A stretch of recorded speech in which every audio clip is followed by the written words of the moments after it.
sorpresa. Yo me contaba el otro día algo y yo decía, pero esto es Julio Verne. No, no, esto lo estamos aplicando en la práctica ahora, ¿no? Así que a mí siempre me maravilla cuando él está en las reuniones.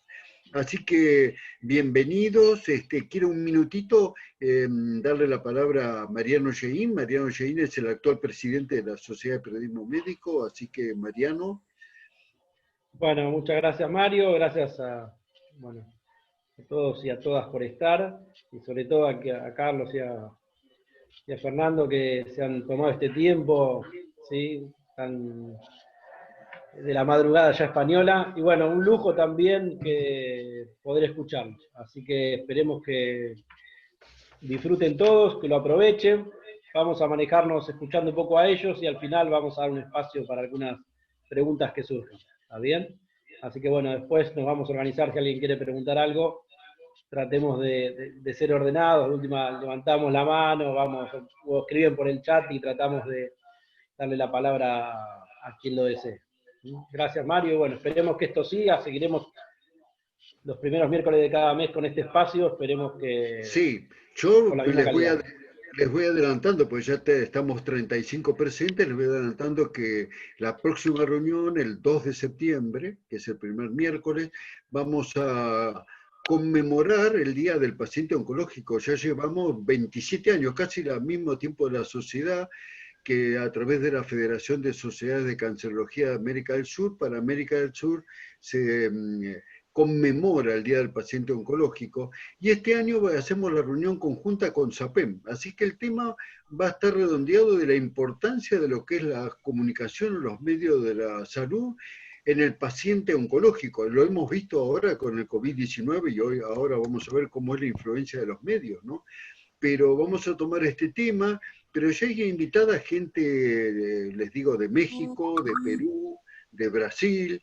Entonces vamos a tener nuestra reunión que parecía que iba a fracasar, va a ser la reunión más grande que vamos a poder tener del Día del Paciente Oncológico, y gracias a SAPEN que nos facilita hacer esta reunión conjunta, y vamos a contar desde ya les adelanto que aceptó muy gentilmente el doctor Royo Sánchez contar cómo es la comunicación internacional. Nosotros vamos a hablar de la comunicación en la Argentina y después una psicóloga en el paciente de lo que es la información. Hago brevemente la presentación. El doctor Carlos Royo Sánchez es director de Estrategia en Salud de GMB. GMB es un grupo empresarial español que ofrece soluciones, servicios y productos en diversos sectores. Dentro de esos sectores está la salud, que está a cargo del doctor Royo Sánchez. Y también es presidente de la Comisión de Salud Digital de AMETIC. AMETIC es la Asociación Multisectorial de Empresas de Tecnologías de la Información, Comunicaciones y Electrónica, que representa a 4.000 empresas del macrosector de las tecnologías de información y las comunicaciones de España, y con sede en diferentes países. Y el doctor Fernando Mugarza es doctor en medicina, profesor en el INCAI-ICADE, director de comunicación y desarrollo corporativo de la Fundación IDIS, presidente del Instituto ProPatients y asesor de GMB en materia de comunicación. Gracias a los dos por estar con nosotros, gracias por ser las 12 de la noche y aceptar de cualquier forma estar junto a nosotros, ya que tenemos 5 años de diferencia. Bueno, y le damos las palabras a ustedes. No sé si empieza Carlos o Fernando. Pues sí, empezaré yo, si os parece. Voy a compartiros una presentación, confirmar, a ver, me dice que el anfitrión ha inhabilitado la función de compartir pantalla. Si me dejas compartir pantalla, por favor. Mariano.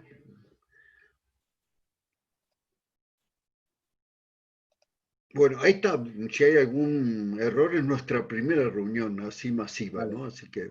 Me sale aquí, cuando quiero compartir, me sale un pop que dice que el anfitrión inhabilitó la función de compartir las pantallas de los participantes.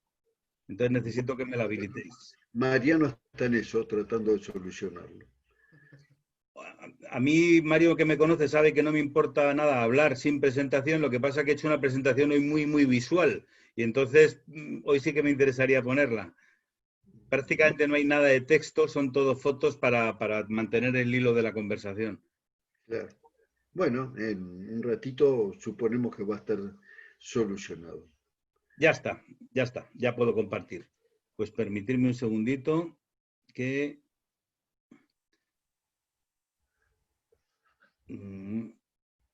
Pero, un segundito. Perdonad un momentito, porque ahora parece ser que la tengo que abrir primero. Sí, primero la tienes que abrir y luego ya Sí, compartir está pantalla, abierta. ¿no? Sí, no, la tengo abierta, sí, la tengo abierta. A ver si ahora ya sí. Aquí está. ¿Veis la Ahora. presentación? Sí.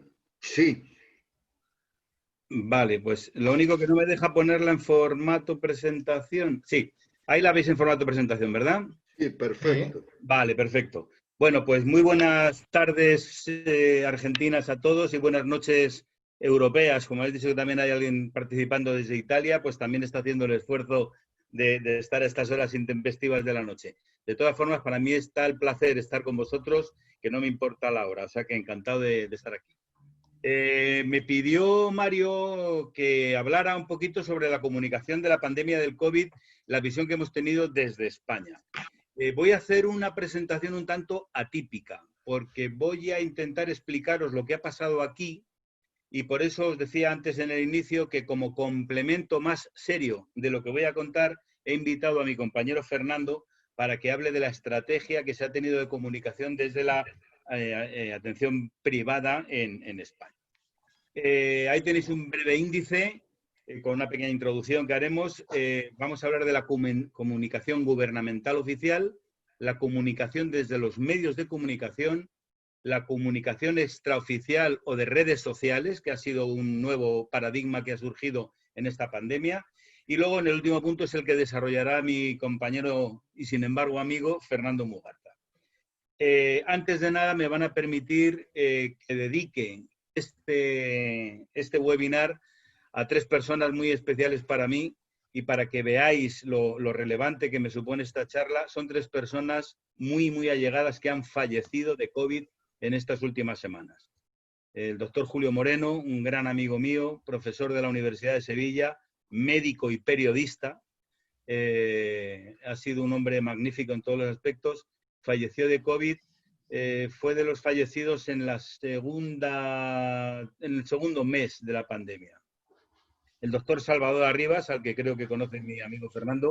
Salvador Arribas también es un médico, era un médico muy relevante y era el secretario general de la Asociación de la Sociedad Española de Informática de la Salud. No sé si me estabais diciendo algo. ¿Me escucháis bien, verdad? Sí, se escucha perfecto. Y la tercera persona a la que se la quiero dedicar es una persona de Colombia, una gran amiga mía, Dinaluz Lozano, que falleció con 41 años sin estar previamente enferma y murió de un fracaso renal agudo a la primera semana de tener síntomas de COVID.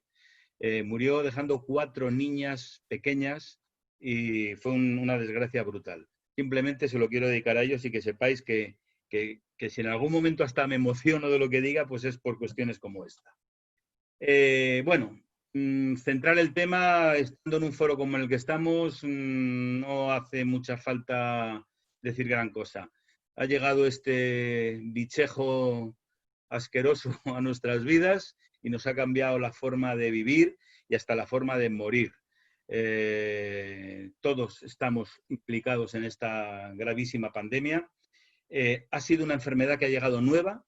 Es la época de la historia de la humanidad en que más conocimiento tenemos o posibilidades de conocer y nos llega una enfermedad nueva y nos pilla con el pie cambiado a toda la sociedad civil y a la sociedad científica. Obviamente sabemos muchísimo. Yo digo que si esta pandemia hubiera sucedido hace 30 años, que no había Big Data, que no había inteligencia artificial, hubiera sido infinitamente peor. Pero fijaros, a pesar del conocimiento que tenemos, en qué situación más terrorífica estamos. Mi charla va a hablar de sentimientos más que de otra cosa y muy ligados a cómo se ha comunicado esta pandemia. Como os decía al principio, se ha polarizado la población española de una forma brutal. Y ahora os diré por qué. Tenemos unos héroes. Bueno, pues los héroes son, como veis ahí en la parte izquierda, la gente que lleva su mascarilla, que guarda la distancia social, que hace caso a las recomendaciones. Tenemos unos héroes sin duda que son maravillosos, que son los sanitarios, que han dejado su vida. No recuerdo ahora el dato exactamente, pero yo creo que un 20% de los fallecidos son profesionales sanitarios. Es una barbaridad, una barbaridad. Y son héroes la gente que se ha quedado confinada en casa. Eso veis ahí abajo es una imagen de la Gran Vía de Madrid, que yo nunca en mi vida la había visto así vacía, ¿eh? Entonces, hemos tenido héroes, sin duda. Pero también hemos tenido villanos irresponsables. Perdónenme que ponga la foto de estos dos señores, pero desde mi punto de vista creo que están siendo dos villanos o irresponsables con la actitud que están teniendo. Pero también veis que pues en muchas partes del mundo se han saltado el confinamiento, se han saltado la responsabilidad civil y por lo tanto la población general se ha dicomizado hasta en quiénes son héroes y quiénes son villanos. Voy a contaros un poco, desde mi punto de vista, cuál ha sido la estrategia gubernamental, la estrategia oficial de la comunicación de la pandemia. Aquí obviamente hay un sesgo de percepción mío. He invitado a mi amigo Fernando porque sé que Fernando tiene otra percepción posiblemente y luego en su intervención posiblemente lo diga o cuando resolvamos preguntas pues podemos hablar de este tema. La estrategia gubernamental fue comunicar lo antes posible lo que estaba pasando, si bien todos tenemos la idea o la sensación de que se comunicó tarde. Quizá España fuera de las que comunicó una semana tarde. Ha habido otros países que han comunicado un mes tarde y están peor o en condiciones similares a las nuestras o peores. Ha habido una campaña oficial gubernamental que ha llegado a todo el mundo, donde el lema principal era este virus lo paramos todo, y en eso se ha basado un poco la campaña de marketing gubernamental para hacer frente a esta pandemia. El gobierno se ha basado, al menos eso dicen ellos, y yo soy de los que les creo, en todo lo que ha sido la información científica oficial. Obviamente nos hemos basado mucho en lo que decía la OMS. La OMS ha cometido también sus errores, obviamente, por lo tanto, los que hemos seguido la comunicación de la OMS también hemos cometido errores. Acordaros que al principio de la pandemia, en febrero, pues se dijo que esto era una gripe un poquito más fuerte que las normales y que no iba a pasar nada, que en España íbamos a tener 4 o 5 casos y que no iba a pasar nada. La persona que veis arriba a la derecha es el ministro de Sanidad español, Salvador Illa. Este señor hace 4 meses era un perfecto desconocido. Llevaba mes y medio dirigiendo el ministerio. Él es filósofo, no es médico, no había tenido ninguna relación con la sanidad antes de esto y ha sido el paradigma de cómo el gobierno ha enfocado la comunicación. Insisto con el sesgo, a mí me parece que ha hecho una labor espectacular, impresionante. Está recibiendo muchísimas críticas, muchas alabanzas y muchas críticas, que es un poco de lo que voy a hablar a lo largo de toda la noche, en el sentido de esa polarización de sentimientos, ¿no? Y la persona de abajo ha sido el chivo expiatorio. Me vais a perdonar. Este señor es un epidemiólogo, es el jefe de la Oficina de Epidemiología del Ministerio de Sanidad. Y este señor ha estado dando ruedas de prensa diarias desde el inicio de la pandemia hasta el día de hoy, diarias, dando toda la información él, cargándose sobre sus espaldas absolutamente toda la información. Y obviamente, como la información ha ido variando, pues ha habido gente, y he de deciros ya de antemano, que dependiendo del color político, de progubernamental o antigubernamental, pues le han considerado un héroe o un villano. Este señor obviamente se ha confundido en cosas que ha dicho, como nos hemos confundido todos. Este señor fue el que dijo que esto iba a ser una gripe con 4 o 5 casos, nada más. Y, por ejemplo, durante un tiempo decía que las mascarillas no eran muy necesarias utilizarla, entre otras cosas porque no había mascarillas en España.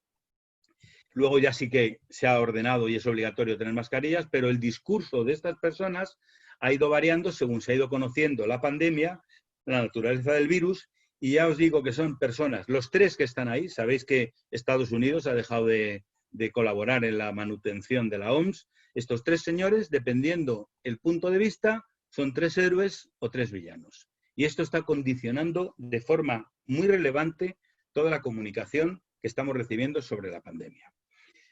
Como os decía, en España el gobierno decidió desde el principio hacer ruedas de prensa diarias. Ahí tenéis, es una imagen de la televisión, por eso se ve mal, pero ahí está el doctor Fernando Simón, que es el que digo que es el epidemiólogo que ha estado al frente de todo. Pero como veis, ahí tenéis a 3 personas de las fuerzas y cuerpos de seguridad del Estado, es decir, el Ejército, la Policía, la Guardia Civil. Todas las personas relevantes que tenían que dar una información sobre la pandemia acudían a diario, a las 12 de la mañana, en todos los noticiarios españoles, a dar los datos que se conocían en ese momento de la pandemia. Por lo tanto, el nivel de información en cantidad que hemos tenido en España ha sido muy grande. El de calidad ya es más discutible. El gobierno ha utilizado todos los medios de comunicación habidos y por haber para dar esta información y la sigue dando. Fijaros que esta información es de ayer, del 4 de agosto del 2020. Ha utilizado las televisiones, las radios, ha utilizado prensa, ha utilizado redes sociales. Por ejemplo, una red social que prácticamente no funcionaba en España, que era Telegram. Cuando el Ministerio decidió meterse en Telegram, pues tuvo una subida tremenda de participantes en Telegram simplemente para estudiar los datos de la pandemia. Los datos se han ido dando de la forma que se puede dar en España. Nosotros tenemos desagregada la atención sanitaria en 17 comunidades autónomas, en vuestros estados o departamentos, y entonces la información sale de cada comunidad autónoma, la recopila el Ministerio y la da a la población.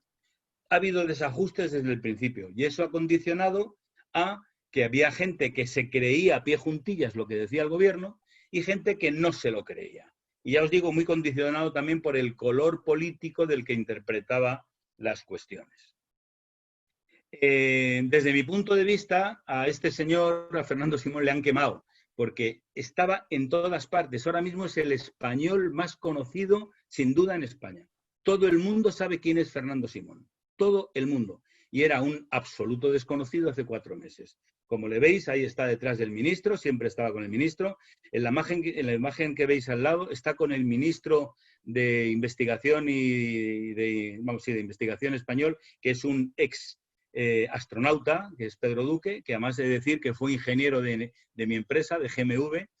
Y este programa fue un programa que ha sido para los niños, para que los niños les preguntaran a un astronauta y a Fernando Simón.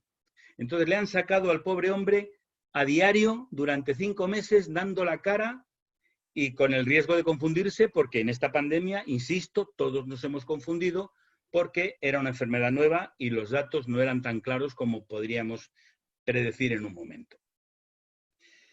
Por lo tanto, la estrategia de comunicación del gobierno, desde mi punto de vista, ha estado basada en la ciencia. Se han utilizado todos los medios posibles para hacer llegar a toda la población toda la información, pero como la propia información era variable y era variopinta, se han cometido algunos errores y eso ha llevado a que parte de la población española no les crea y parte de la población española sí les crea. Pero todo esto se ha complicado más. Y aquí ha tenido mucho que ver también los medios de comunicación. Y así ligo la parte científica epidemiológica con la parte de comunicación. En los medios de comunicación ha pasado exactamente lo mismo. Los medios de comunicación proclives al gobierno han dicho que la información era magnífica, daban una información en positivo y han defendido a ultranza al gobierno. Y los medios de prensa y de comunicación contrarios al gobierno han dicho que era un desastre, buscaban todos los problemas, en cuanto alguien se confundía lo sacaban en primera plana y también se ha polarizado mucho la información a través de los medios de comunicación.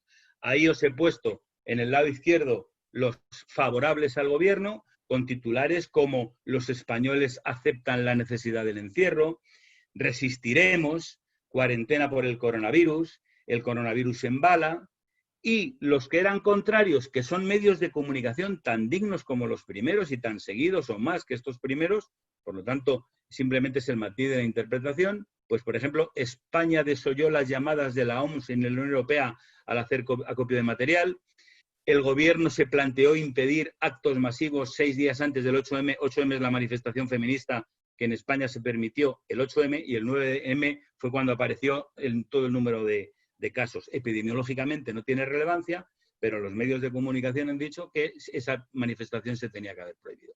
Y luego sacaban fotos, por ejemplo, de hospitales colapsados, de féretros, etcétera, etcétera. O sea que veis que ante la misma pandemia, todos periódicos muy serios, no estoy criticando, o sea, aquí tenemos por suerte poca prensa amarillista, todos periódicos muy serios, pero unos se enfocaban en positivo lo que estaba pasando y otros en negativo. Por lo tanto, los lectores pues tenían una visión parcial de lo que estaba pasando y sesgada. ¿De acuerdo? No solamente los medios escritos, la televisión ha sido brutal. Para que os hagáis una idea, hoy me ha llamado mi hijo, yo tengo un hijo que tiene 36 años, que es ingeniero de telecomunicación, y se ha ido de vacaciones a la playa, a una tienda de campaña con su perra y su guitarra, y me ha dicho, me voy sobre todo para no ver la tele. Y me ha llamado y me ha dicho, papá, soy feliz, llevo 3 días sin oír noticias del COVID, y estoy feliz. Porque ha sido brutal. Entonces, los informativos de televisión, que no son los programas que más se ven, han batido todos los récords de audiencia en estas semanas. Todo el mundo veía los informativos. Y aquí ha pasado un poco lo mismo.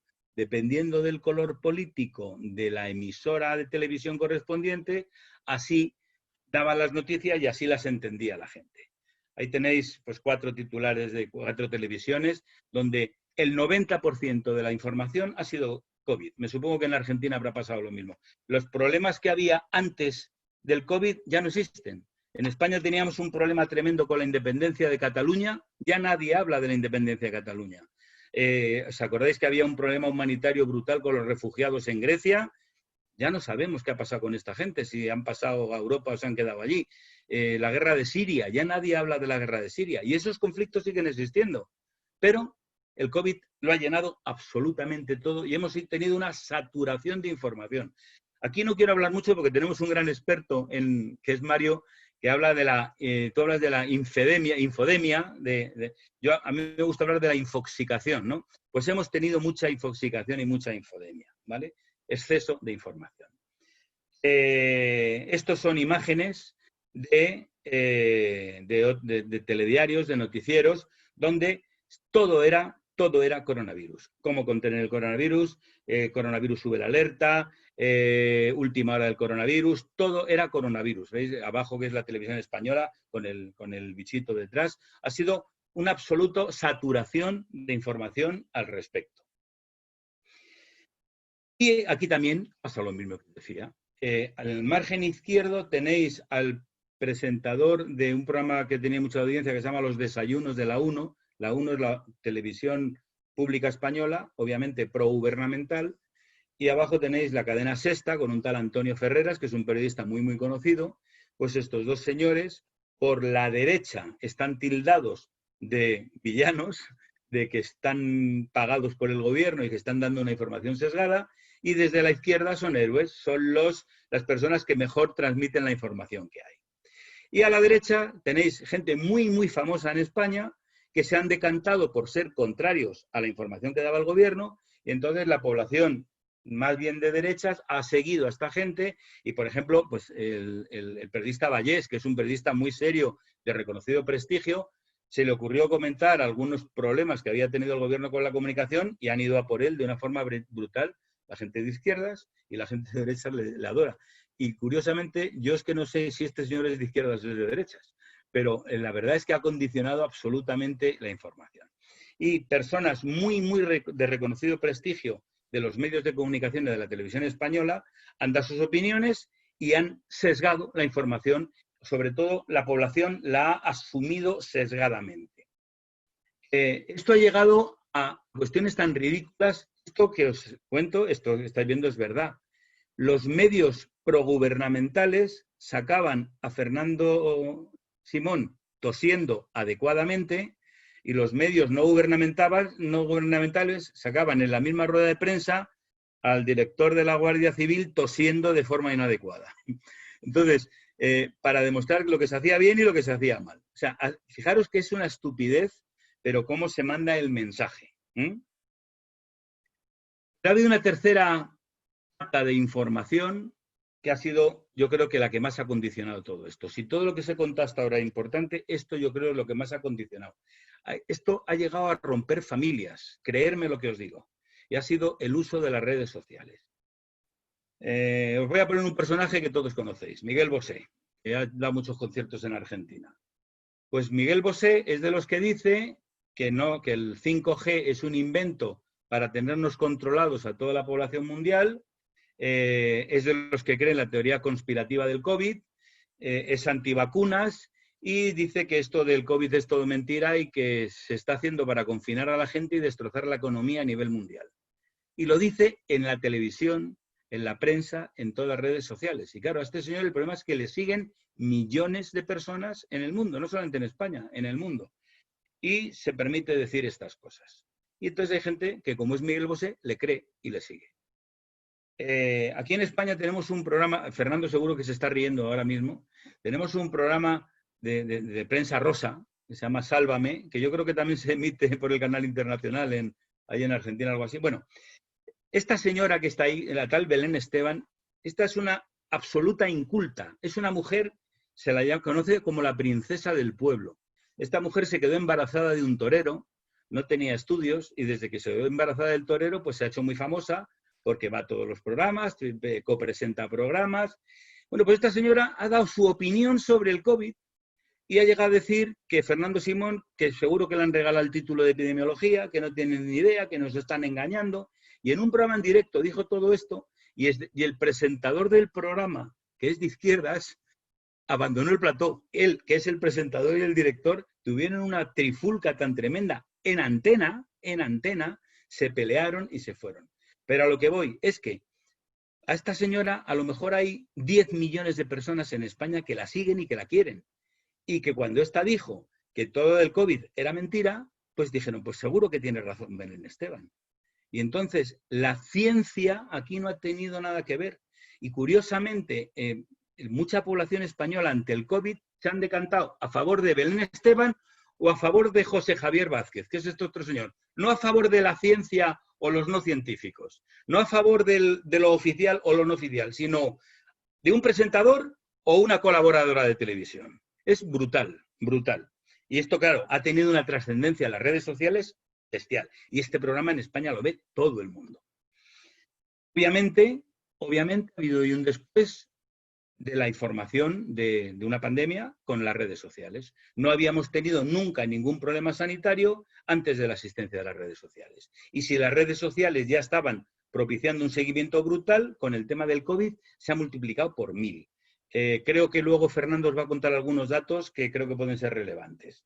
Entonces, la cantidad de seguidores de las redes sociales es bestial, Facebook, Twitter, tal, pero es que se han multiplicado con la existencia de la COVID. Voy a ir un poco de prisa porque me dio 35 minutos Mario y sé que hablo mucho. Entonces, esto es un informe de abril del 2020 de cómo ha aumentado el tiempo de la gente conectada a las redes sociales simplemente para el seguimiento del COVID, ¿vale? Ahí tenéis por hombres y mujeres. Se ha multiplicado por 100 el seguimiento. La gente está enganchada a las redes sociales continuamente para ver el seguimiento del COVID. Claro, todo esto ha supuesto problemas tremendos, porque en las redes sociales escribe cualquiera. Y eso lo hemos vivido, y Mario, que también me sigue a mis redes sociales, sabe que lo hemos vivido muy de cerca. Fijaros que hasta el Banco Mundial tuvo que publicar en las redes sociales que el Banco Mundial alerta sobre mensajes fraudulentos que aparecían en redes sociales con el logo del Ministerio de Hacienda español diciendo que iba a haber ayudas a determinado tipo de personas y que esas ayudas las iba a dar directamente el Banco Mundial. Claro, fíjate, con la crisis económica que hemos tenido tan brutal en Argentina y en España, en todas partes, que alguien en su red social vea, no te preocupes, que te va a dar un sueldo del Banco Mundial. Pues claro, se le abren todas las expectativas. Pues hasta el Banco Mundial tuvo que salir diciendo que eso era un fake, que eso era mentira. De hecho, el concepto fake news, cuando más se ha producido, ha sido ahora con el COVID. Ahí tenéis, por ejemplo, un fake, se ha llegado a fotocopiar, por decirlo de alguna forma, el boletín oficial del Estado, que es el documento más importante que hay en España, y se daban noticias falsas manipulando el boletín oficial del Estado y publicándolo en redes sociales. O sea que en las redes sociales sí que también ha habido la suerte de que, como nos hemos dado cuenta muchos, que las redes sociales era donde entraba la gente, hemos vertido ahí nuestra opinión y sobre todo alertando de que había muchas fakes y que mucha información era absolutamente falsa. Tanto es así que organismos oficiales como el propio Ministerio de Sanidad español ha tenido que hacer informes en Facebook, el Ministerio, para decir que era verdad y que era mentira de lo que se estaba publicando. Pero es que no solamente eso, sino la OMS, la Policía Nacional, como veis abajo, han tenido que escribir en redes sociales para alertar de los fake y de los bulos que se estaban produciendo. Y aquí ha pasado lo mismo. Los seguidores de la oficialidad decían, esto a su vez es una mentira y nos quieren comer en la cabeza con noticias oficiales pero que son falsas, y la gente contraria decía, va, yo creo a Miguel Bosé y compañía, ¿vale? O sea que esto se ha dado mucho. Pero el problema es que han aparecido personajes que no eran conocidos. Este señor es un médico, es un doctor, es un médico de urgencias, que al principio de la pandemia daba recomendaciones a los jóvenes de que usaran mascarilla y tal, para que todo el mundo le siguiera. Y le han seguido muchos jóvenes. Y a partir que él se vio que le seguían muchos jóvenes, ha empezado a decir absolutas barbaridades, como que el COVID se puede curar con un masaje en el cuello, como que, bueno, también es antivacunas y es médico que está trabajando en un hospital y viendo pacientes COVID. Y se ha hecho famosísimo, le llaman Spiderman. Y ha hecho muchísimo daño a la profesión sanitaria. Porque claro, cuando uno es médico y dice barbaridades, la gente le cree más todavía, ¿no? Algunos nos dimos cuenta, como os decía, esto lo ha visto Mario porque me gusta en algunas cosas. Yo mismo he publicado cosas en Facebook, como estas que tenéis aquí, en cómo detectar que una noticia es falsa, o el decálogo del ciudadano responsable ante el COVID-19, porque yo veía la necesidad de que, aunque yo no sea una persona relevante, por lo menos cuando alguien dice que es médico, que es epidemiólogo, como es mi caso, que he sido director general de salud pública, pues hay gente que te sigue y que te cree. Bueno, pues yo he tenido que publicar cosas como estas para que al menos mis seguidores vieran lo que puede ser un fake y lo que no puede ser un fake. Y hemos tenido que publicar este decálogo del ciudadano, o cómo detectar que una noticia es falsa. Y esto se ha publicado por todas las redes sociales. Tuvimos que hacer esto hasta para niños. Cuando se hablaba de los fallecidos, que si había más fallecidos que enfermos, bueno, pues teníamos que poner que cualquier enfermedad vírica, la base de la pirámide eran expuestos, contactos, contagios, enfermos, graves y fallecidos, para intentar un poco explicar a la gente por qué estaba pasando lo que está pasando. Y todo esto no lo hemos hecho en informaciones y en publicaciones científicas, no. Lo hemos hecho en Facebook, lo hemos hecho en Twitter, lo hemos hecho en Instagram, porque es donde lo mira la gente. Ha habido cosas positivas también en redes sociales. Por ejemplo, se produjo la primera manifestación virtual a través de redes sociales sobre sin ciencia no hay futuro. Entonces, bueno, pues era una visión científica de que esta pandemia ha venido a darnos cuenta, a abrirnos los ojos de que hay que invertir más en sanidad, de que hay que invertir más en formación, que hay que invertir mucho más en investigación y en ciencia. Y se ha hecho a través de redes sociales la primera manifestación virtual, ¿vale? Y luego, por ejemplo, también se ha publicado mucho esto de lo que el COVID nos ha enseñado. Es casi en tono de humor, pero os lo voy a leer porque yo creo que es interesante. La mitad de los trabajos se pueden hacer desde casa. Lo del teletrabajo ha venido para quedarse. Que la otra mitad merece un salario muy superior al que tienen. Aquí se comparaba el salario de los médicos que están trabajando 18 horas con los pacientes con lo que gana un futbolista. Y el sueldo prácticamente de un año de un profesional sanitario es el mismo que el de un día de un futbolista del Real Madrid o del Barcelona. O sea que ningún partido político y de ningún sistema económico está preparado para combatir la pandemia, que la ciencia es vital para la salvación humana, que la naturaleza renace sin nosotros y los humanos somos absolutamente innecesarios. Esto era por lo del cambio climático, que sabéis que con la pandemia ha mejorado, desde que nos hemos quedado metidos en casa. Que sí es posible detener el cambio climático y que sí es posible dejar un momento nuestros intereses particulares para enfocarnos en el bienestar colectivo. Bueno, pues en esto que estamos viendo aquí, de repente aparece ayer esta noticia que veo yo y dije, hombre, qué bien. Aparece un grupo que son los Médicos por la Verdad, lanzan su sitio web y se llaman médicosporlaverdad.com. Entonces, claro, yo dije, qué bien, un grupo de médicos que se han dado cuenta de todo esto y van a hacer las cosas bien. Médicos de todo el mundo, ya me sorprendió cuando dijeron de todo el mundo, que cuestionan las medidas incorrectas tomadas al respecto al manejo de la pandemia. Bueno, hasta ahí puede valer. Hay miles de médicos, biólogos e investigadores en todo el mundo silenciados y censurados por los grandes medios de comunicación en las redes sociales, en Google, YouTube y Facebook. Entonces, claro, lo primero que he hecho yo ha sido entrar en médicosporlaverdad.com.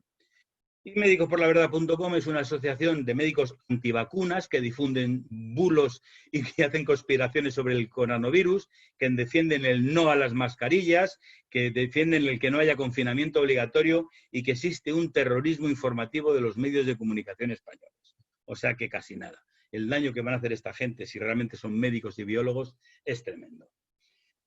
Bueno, yo espero que no nos toque volver a correr porque con toda esta desinformación que hemos tenido.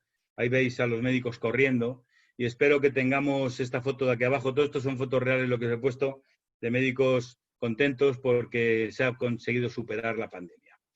Os he intentado contar un poquito lo que ha pasado de una forma un poco distinta a lo que ha sido la estrategia de comunicación, pero yo creo que era interesante que supierais lo que ha pasado en España, porque ya os digo que se ha polarizado mucho la sociedad española por la información que hemos recibido. Y sí que os pongo aquí una cosa que me hizo mucha gracia de una red social. Como aquí ya todo el mundo opinaba, aquí los actores son epidemiólogos, los futbolistas son epidemiólogos, pues alguien sacó un diploma de epidemiólogo y decía, nada, rellena el nombre y te damos el título. O sea, era por darle un poquito de humor, ¿no? Porque aquí todo el mundo ha opinado como si llevara toda la vida trabajando. No sé si me he extendido mucho de tiempo, no lo he medido. En principio, creo que sí. Os doy muchísimas gracias. De verdad que para mí es un honor estar aquí con vosotros. Y por si luego no hay tiempo para las preguntas, os dejo mi correo electrónico, que como veis es muy cortito y muy sencillo. Es crollo, de Carlos Rollo, @gmv, que es mi empresa.es de España. Y estoy en contacto con vosotros por el correo cuando queráis. Muchísimas gracias por vuestra atención. Voy a dejar de compartir la pantalla para pasarle la palabra, no sé si a Mario o directamente a mi compañero Fernando Mugarza. Muchísimas gracias a todos. Muchas gracias, Carlos. Y ahí van aplausos virtuales. Gracias. Bueno, le damos la palabra a Fernando, ahí que se active el micrófono. Y lo escuchamos para que complete. A ver, ¿se me oye ahora bien? Sí, sí. Sí, Fernando. ¿Se me oye? Voy a intentar compartir la presentación, espero hacerlo bien. A ver, vamos a ello. Compartir. ¿Se ve bien? Sí, Perfecto. Sí, perfecto, Fernando. Bueno, pues vamos para allá. Bueno, lo primero daros las gracias a todos, ¿no? Especialmente en este caso, pues a la Sociedad Argentina de Periodismo Médico, por supuesto, Mario, Mariano y, cómo no, a Carlos, ¿no? Que me ha invitado a entrar en vuestra casa y espero, pues, no ser intempestivo, ¿no? Sino tratar de aportar, pues, algo a todo lo bueno que ha dicho ya Carlos, que la verdad es que ha hecho una presentación, pues, estupenda como estamos todos acostumbrados ya a escucharle, ¿eh? O sea que, por si no me da tiempo, Carlos, enhorabuena. Enhorabuena por la presentación. Bueno, como veis aquí hay un logo que es el IDIS, ¿no? Que es el Instituto para el Desarrollo e Integración de la Sanidad. Esta es una organización, es una fundación sin ánimo de lucro, bajo cuyo paraguas está pues prácticamente todo lo que es no solamente la sanidad privada, entendida como provisión asistencial o como aseguramiento privado, sino también todo lo que es el emprendimiento privado en sanidad, ¿no? Todo lo que es industria farmacéutica, que también está representada, o industria de tecnología sanitaria, que también está representada. Y también colegios profesionales, colegios de médicos, colegios de enfermería, consejos de farmacéuticos, asociaciones de pacientes, en fin, todo un mundo variopinto, ¿no? Multidisciplinar, que hace que sea una organización pues tremendamente pujante, vitalista. Llevamos 10 años en este momento ya en España, ¿no? Y la verdad es que, bueno, pues nuestra función principal es el intentar alcanzar la mejor sanidad posible desde el punto de vista público y privado. O sea, nosotros desde la Fundación no somos un entorno exclusivista, ¿no? De decir, no, es que nosotros es sanidad privada. No, no, lo que estamos buscando es que España tenga la mejor sanidad posible, pública y privada, de una forma sinérgica, de una forma estratégica, conjunta y sobre todo utilizando los mejores recursos y los mejores, digamos, sí, los mejores recursos disponibles, ¿no? Vengan del entorno de provisión que sea. Siempre decimos lo mismo, ¿no? Vamos a un entorno de envejecimiento y cronicidad y, por lo tanto, de incremento del gasto sanitario indefectiblemente, ¿no? Porque, además, la innovación es incesante y todo esto, pues, tiene un coste, ¿no? Y, por lo tanto, hay que sumar esfuerzos para que, en definitiva, sea la sociedad, seamos los pacientes, que pacientes somos todos, o lo seremos todos en un momento determinado, los que nos beneficiemos de un sistema sanitario con esa doble titularidad, pero, digamos, único y, como digo aquí, sin apellidos, ¿no? Bueno, no quiero enrollarme demasiado con la parte publicitaria, ¿no? Porque si no vais a decir que he venido aquí a contaros mi libro, ¿no? Bueno, en primer lugar, me viene muy bien la introducción, bueno, la explicación que ha dicho Carlos, porque yo creo que enlaza perfectamente con lo que os quiero transmitir, ¿no?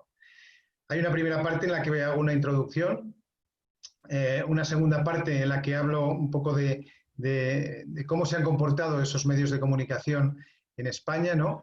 Luego, un ejemplo práctico desde el punto de vista de algo que hemos hecho en la Fundación IDIS, porque considero que a lo mejor puede ser de utilidad para vosotros. Y, por último, pues unas conclusiones. Voy a intentar también ser lo más breve posible, ¿no? Bueno, en cuanto a la introducción, primero me centro en esas consideraciones relacionadas con el consumo de la información, ¿no? Yo creo que es importante resaltar la relevancia de los medios de comunicación, ¿no?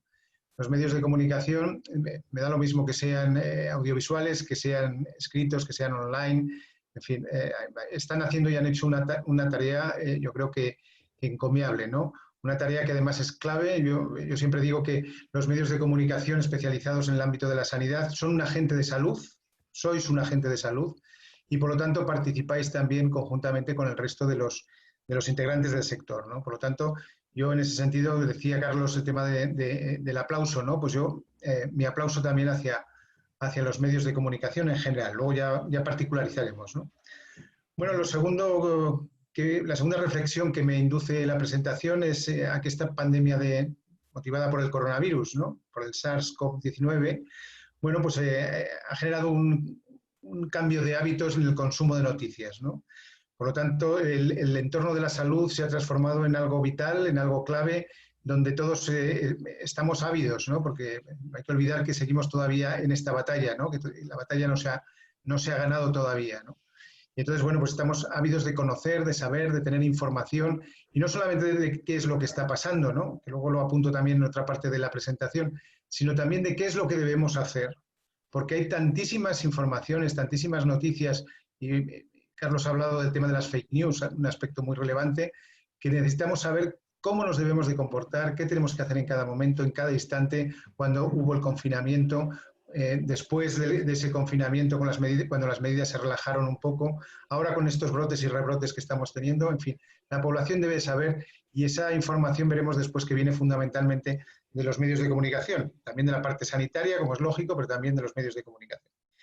Bueno, está claro que esta pandemia también nos ha traído un cambio en el uso de tipo de medios, ¿no?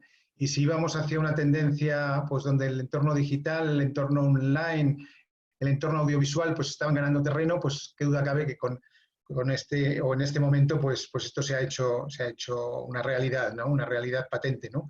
Y así lo refleja el Digital News Report del 2020, que luego comentaremos también sobre él, ¿no? También es cierto que hemos vivido y seguimos viviendo una cierta saturación informativa, ¿no? Los medios de comunicación profesionales del sector sanitario, que en España son muchas cabeceras, son abundantes cabeceras y además tienen un prestigio, yo creo que muy importante. Y los medios generales también, pues se han hecho eco, como es lógico, de todo lo que está sucediendo con el COVID-19, ¿no? Y lo que se ha visto es que los medios de comunicación, quiero decir, que ostentan esa información o que plantean esa información rigurosa, esa información veraz, esa información contrastada, es precisamente lo que necesitamos, porque, como bien ha dicho Carlos, cada vez que bebemos en las redes sociales tenemos que tener mucho cuidado con los entornos en los que nos movemos, precisamente por la fiabilidad o no de las informaciones. Bueno, yo pienso también que las redes sociales, ¿no?, deberían de favorecer precisamente esas cabeceras que ofrecen esa información rigurosa y contrastada, que gracias a Dios son muchísimas, ¿no? Pero sin embargo, pues muchas veces en las redes sociales pues hay determinadas fuentes, entre comillas, que lo que buscan es precisamente esa notoriedad, ¿no?, ese ruido, esa notoriedad. Y eso va en contra precisamente de lo que decía antes, de esa información rigurosa, veraz, objetiva y contrastada, ¿no?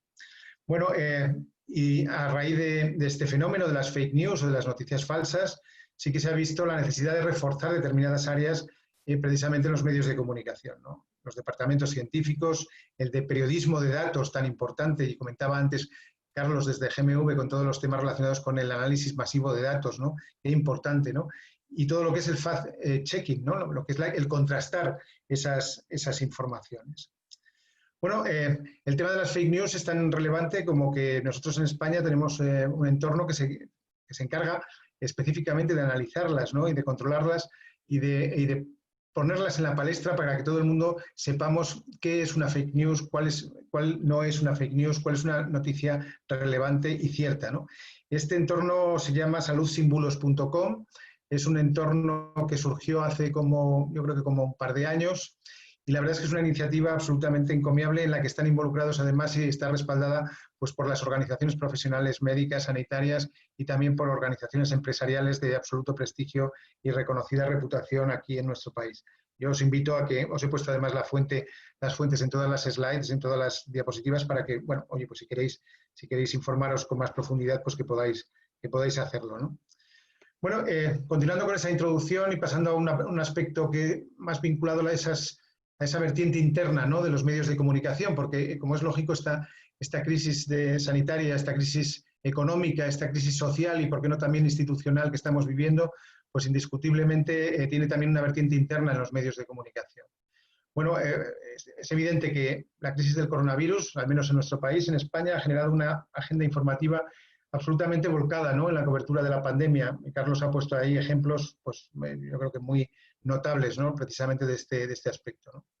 Bueno, pero también es verdad que hay que tener en cuenta que para cubrir un medio de comunicación, un fenómeno tan tremendo, ¿no?, como este de la pandemia sanitaria y en una situación además de estado de alarma nacional, ¿no?, supone indiscutiblemente pues, un reto enorme, ¿no? Un gran esfuerzo en definitiva para todos los equipos que estáis trabajando dentro de los medios de comunicación y entre otras cosas porque además ese trabajo ha habido que gestionarlo en muchos casos pues de una forma remota, de una forma online, de una forma telemática, bueno, pues con los corresponsales, con los redactores y colaboradores pues trabajando pues desde sus domicilios, ¿no?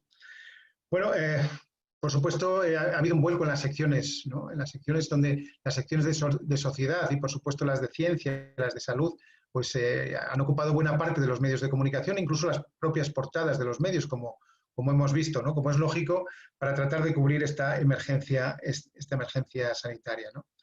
Como decía, ha habido un cambio también en la dinámica de trabajo, todos lo hemos sufrido y también no solamente sufrido, sino que lo hemos practicado, ¿no?, lo que nos parecía antes imposible o muy difícil, al menos para mí, que es el hecho de trabajar desde el sitio donde sea, ¿no? Pues era harto difícil, pues ahora nos hemos dado cuenta de que la tecnología es nuestra gran aliada, es nuestra gran amiga y es la que nos da la mano precisamente para que esa vida profesional, social, laboral, pues no se pare, ¿no? Por lo tanto, el teletrabajo en los medios de comunicación pues también ha sido una constante, me imagino que en Argentina también, pero en España, por supuesto, ¿no? Bueno, también es verdad que la propia pandemia y la versatilidad de estas herramientas de comunicación pues nos ha traído pues, nuevos usos, nuevas costumbres, ¿no? Como es el hecho de la convocatoria de ruedas de prensa virtuales, la búsqueda de testimonios por videoconferencia o de vídeos procedentes de redes sociales, entrevistas desde casa. Hemos visto programas de televisión hechos prácticamente en las entrevistas pues, en el propio domicilio del entrevistado. Quiero decir, yo creo que aquí también la innovación de la mano siempre de las herramientas tecnológicas, pues la verdad es que ha sido muy, muy, muy importante, ¿no? Y los medios de comunicación muy especialmente. Y luego, bueno, pues ha habido formatos de información especializada que han resurgido, ¿no? Como es el caso de los newsletters, ¿no? De los podcasts, por supuesto, de las videonoticias, ¿no? O como decía antes, del fact-checking, ¿no? De la necesidad de comprobar que realmente la información que se está transmitiendo es una información veraz, contrastada, objetiva y rigurosa, ¿no?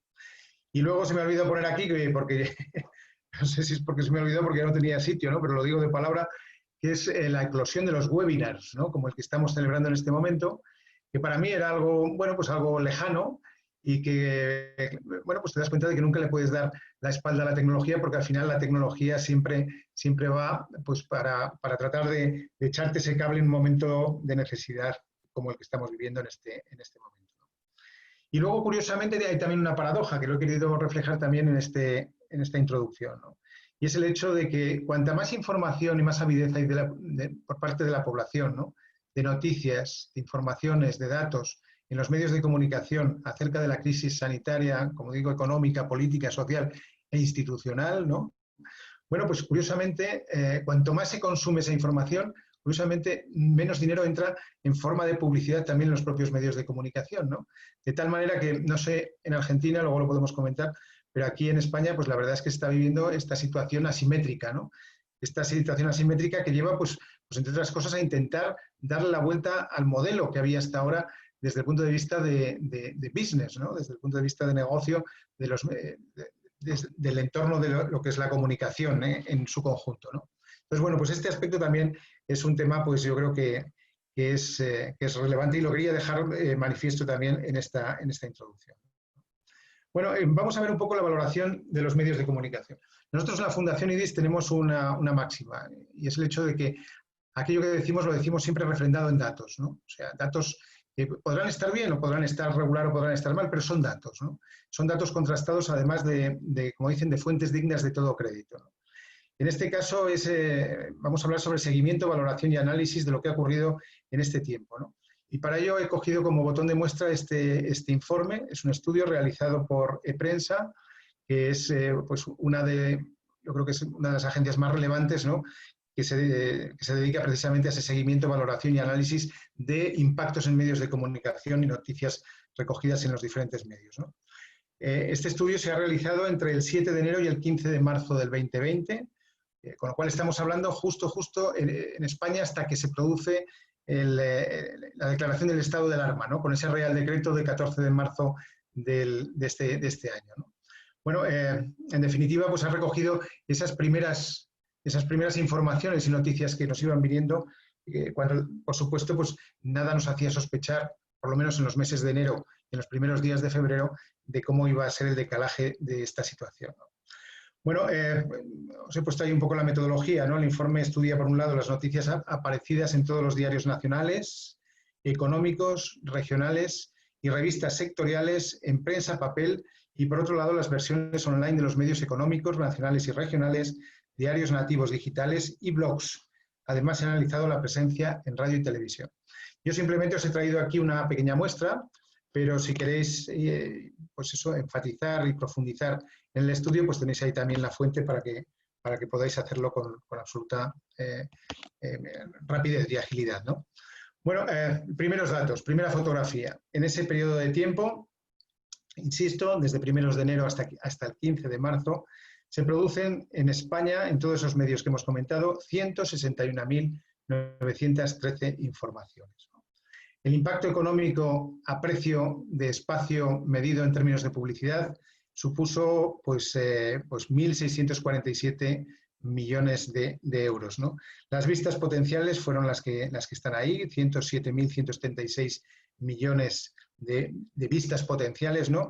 Y traducido en visitas potenciales diarias pues en esos 1.553 o 54 millones, ¿no?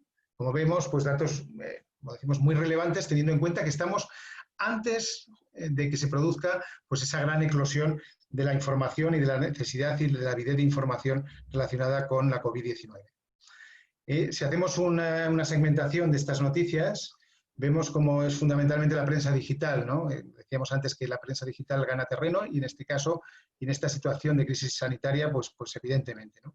Vemos ahí como más del 60, casi el 70% de la información viene de entornos digitales A continuación es radio, que también tiene una presencia muy destacada.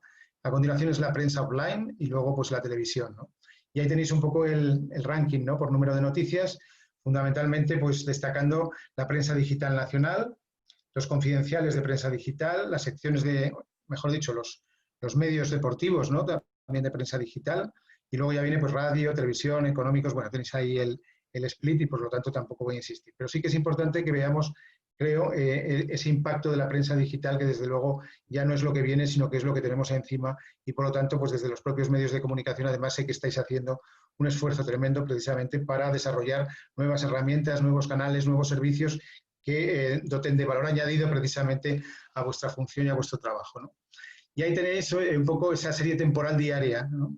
Vemos como esa, viene además por días, ¿no? Desde el día 7 de enero, el día justo después de Reyes, ¿no? Después de Navidad, y como prácticamente no hay nada, hasta que empieza todo cuando la Organización Mundial de la Salud declara la emergencia global, ese 30 de enero.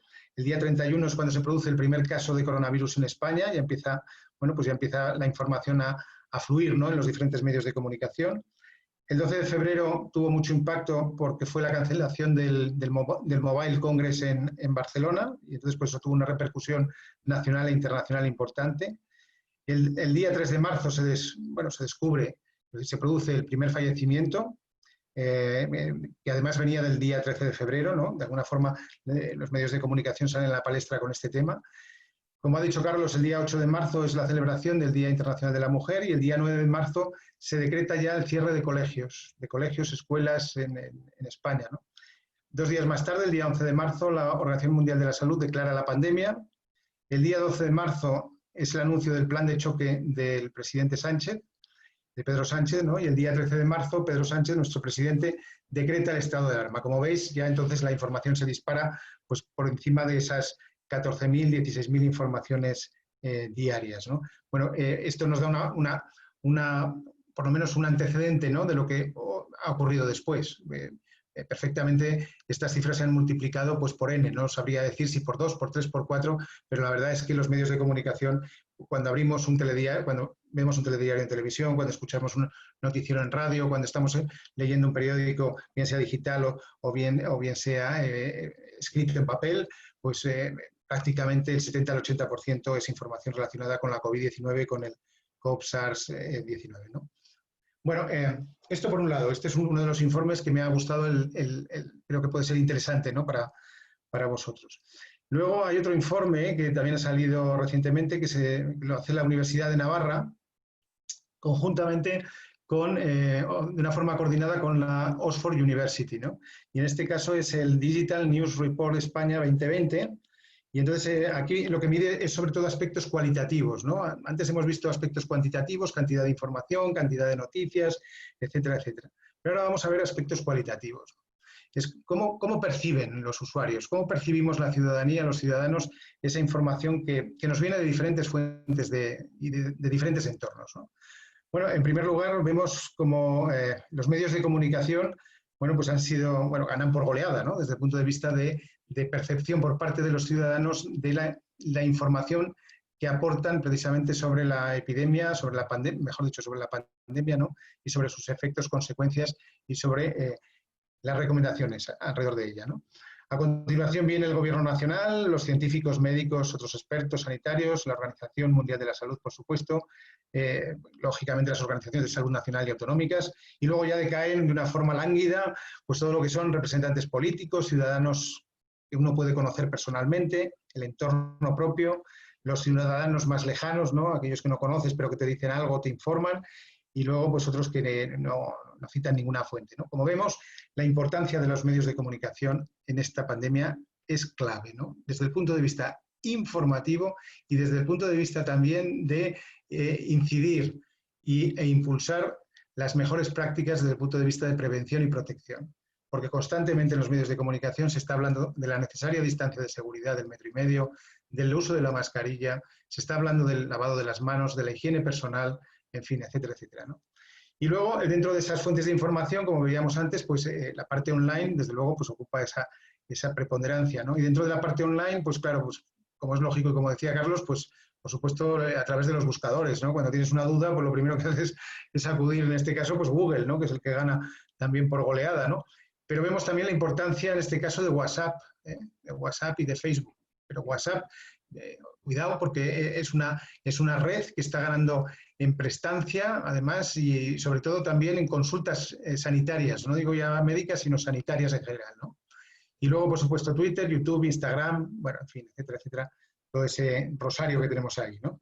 Pero fijaros cómo el tema de redes sociales pues alcanza esa preponderancia del 75% de los consultados, ¿no? Utilizan, o han utilizado, mejor dicho, para la información esas redes sociales. Bueno, la valoración del trabajo de los medios de comunicación respecto a la pandemia del coronavirus, ¿no? Con esa N de 1016 encuestas, bueno, podemos decir que yo creo que buena parte de los encuestados, ¿no? Creen que los medios de comunicación han ayudado a entender la pandemia, cosa muy importante desde mi punto de vista, ¿no?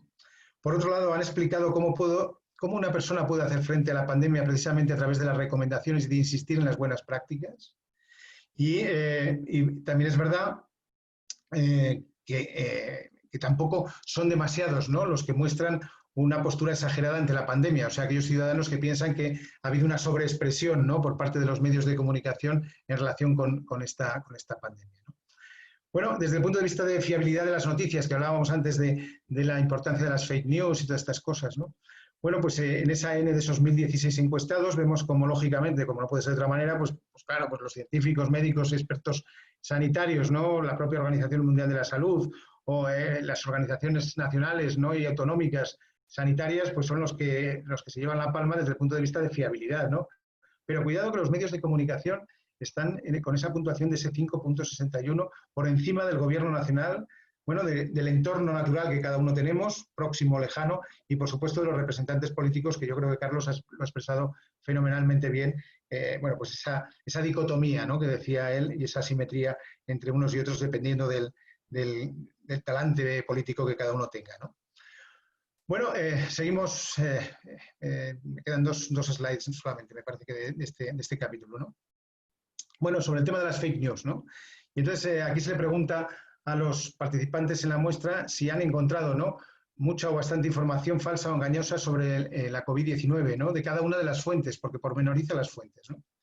De hecho, la pregunta es, ¿cuánta información falsa o engañosa sobre el coronavirus ha recibido en la última semana de las siguientes fuentes? Curiosamente, por parte de los representantes políticos, el 43% de los participantes consideran que han recibido información, digamos, engañosa, ¿no?, sobre el tema del coronavirus. Por supuesto, de los ciudadanos que no están en tu entorno personal, como es lógico, pues no tienes ese nivel de confianza en relación con aquellos que están más próximos a ti, ¿no? De los medios de comunicación también, como es lógico, lo hemos visto, lo hemos expresado, porque medios de comunicación, yo diría medios de comunicación y canales de comunicación. Porque canales de comunicación, ahí entraríamos en todo el entorno de las redes sociales, del fenómeno blogging, etcétera, etcétera, ¿no? Por supuesto, del gobierno nacional, por supuesto de las organizaciones también de salud nacional y autonómica, y vemos cómo la fiabilidad y la credibilidad más alta está relacionada con las organizaciones médicas, con las organizaciones científicas, las sociedades científicas y, lógicamente, con la Organización Mundial de la Salud, ¿no?, como no puede ser de otra manera, ¿no? Y si hablamos de los canales, pues entonces vemos pues, por dónde vienen estas informaciones en base a la percepción de los encuestados, ¿no? Por un lado, a través de las apps de mensajería, como puede ser el caso de WhatsApp, ¿no?, o Messenger, a través de redes sociales, Facebook, Twitter, etcétera, etcétera, etcétera, a través de sitios web de vídeo o a través también incluso de buscadores, ¿no? Por lo tanto, ahí tenemos un perfil, yo creo, muy claro, primero de a quiénes se achacan precisamente a veces esas informaciones que consideran engañosas o falsas y qué fuentes son las que nos suelen vehiculizar, ¿no? Bueno, en esa encuesta que, como digo, es mucho más amplia que todo lo que estoy enseñando aquí, yo creo que merece la pena echarle un vistazo, ¿no? A mí por lo menos me ha gustado mucho. Se les ha preguntado también a los que participaban en la encuesta acerca de 5 bulos, ¿no?, que han corrido, entre otros muchos, ¿no?, a lo largo de esta pandemia, que siguen circulando, ¿no? Algunos no están aquí, como el tema de la vitamina D, ¿no?, o como el tema del ajo, en fin, el tema de que por el hecho de comer tomate parece ser que también, bueno, en fin, ese tipo de cosas. Pero es así. El ajo sí que está, Fernando, el ajo sí que está. Ah, ¿está aquí? Sí, sí, Ah, y pues el sí. 79% creen que... Sí, sí, tienes razón, tienes razón. Tienes razón, tienes razón, Carlos, no lo había visto, tienes que comer ajo, tienes razón. Bueno, pues vemos ahí como, cuidado porque hay informaciones que calan en la población. Y ahí vemos, por ejemplo, que el tema de que el coronavirus fue creado en un laboratorio, pues bueno, pues el 67%, casi el 70% de los encuestados, pues respondieron de una forma incorrecta, ¿no? O, por ejemplo, a mí me preocupa que todavía un 40% de la población en España piense que los antibióticos son eficaces para tratar el coronavirus, ¿no? Con todo lo que eso significa desde el punto de vista de resistencias bacterianas, etcétera, etcétera. Bueno, lo del ajo por lo menos ya se queda en un 20%, un 21%, ¿no? Y luego, bueno, pues gracias a Dios, pues la respuesta correcta relacionada con todo el sistema sociosanitario, los pacientes mayores, los crónicos, en fin, la necesidad de cuidados de este tipo de personas, ¿no? Bueno, en definitiva, y contabilizando como si estuviésemos en el examen, pues 5 de 5, solamente el 13%. 3 de 5, el 31%. O sea, esa es la fotografía clara, ¿no? Quiero decir que todavía hay muchísimo que hacer en este campo. Yo creo que en ese sentido, yo creo que los medios de comunicación estáis además trabajando en ese ámbito y yo creo que necesitáis también la ayuda y el impulso por parte de todos, de las organizaciones colegiales, organizaciones profesionales, de la sociedad civil bien estructurada y organizada, sociedades científicas, para erradicar esta lacra, ¿no?, que nos asola o que nos acecha en el entorno de la comunicación. Y ya por último, esta ya no corresponde a esa encuesta, ya os he puesto ahí la fuente, corresponde a un medio de comunicación que es 20 minutos, y veis la valoración de los medios de comunicación en esta pandemia, ¿no? Bueno, la nota más alta en este caso pues lo lleva la radio, esa radio amiga, ¿no? Yo soy un fan de la radio porque por eso también cacharreo un poco también por las emisoras, ¿no? Lo sabe Carlos y tal, me gusta mucho. Y entonces es la que se lleva la palma desde el punto de vista de esa valoración positiva, muy positiva, ¿no? Luego está la prensa escrita, ¿no? Que yo soy un fan también de la prensa escrita. Ahora ya me estoy acostumbrando al tema online, no me queda más remedio, ¿no? No voy a decir los años que tengo. Y luego la televisión también, bueno, en las redes sociales, como es lógico, pues ahí hay un decalaje a la baja, como es lógico, pues porque también la población poco a poco pues vamos aprendiendo, ¿no?, precisamente a valorar las fuentes y a valorar también la información que nos llega a través de ella, ¿no? Bueno, pues esto sería de alguna forma esa fotografía, ¿no?, de cómo desde el punto de vista cuantitativo los medios han recogido, pues están recogiendo, mejor dicho, todo el fenómeno de la COVID-19 y cómo desde el punto de vista cualitativo también la población tiene capacidad de criterio, juicio y además valora, yo creo que muy acertadamente, la labor y la tarea desarrollada no solamente por los medios de comunicación, sino también por las diferentes fuentes de información, porque como bien ha dicho Carlos, al final fuentes somos todos, ¿no? Y ya para terminar, pues simplemente pues este pequeño apunte desde la Fundación IDIS, que es desde donde desarrollo mi tarea, independientemente de todos esos entornos que habéis escuchado, ¿no?, en boca de Carlos. Bueno, pues hemos puesto en marcha, ¿no?